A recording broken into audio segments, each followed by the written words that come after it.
Episode 5. Echoes of a Promise. The days following their first shared sunset passed like a gentle breeze, soft, almost unnoticeable, but leaving behind a warmth that lingered. Zion found himself visiting the bookshop more often, under the pretense of needing another novel or searching for rare photography books.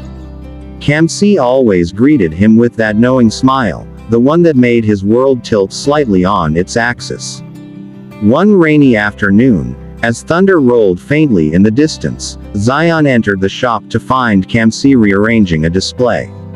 She wore a simple yellow dress, bright against the gray of the weather, and Zion's heart caught in his chest.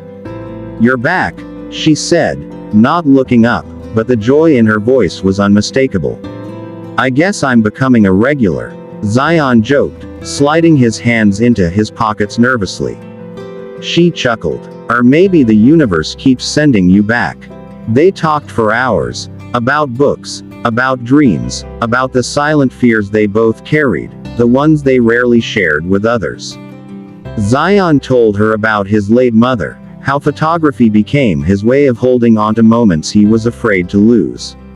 Kamsi, in turn, spoke of her dreams to travel, to see the world beyond the narrow streets of Lagos Island, but how she stayed behind to care for her younger brother after their parents' passing.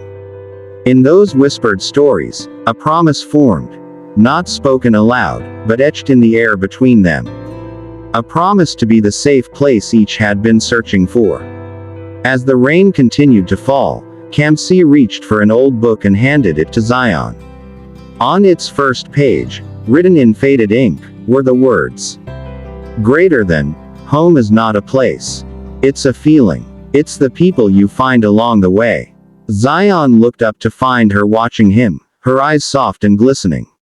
Neither of them said anything more. They didn't have to. Because sometimes, the loudest promises are the ones spoken without words. And in the tiny bookshop, against the soundtrack of falling rain, Zion and Kamsi took the first real steps toward a future neither dared imagine before. A future where love was not just a possibility, but a certainty whispered in the spaces between heartbeats.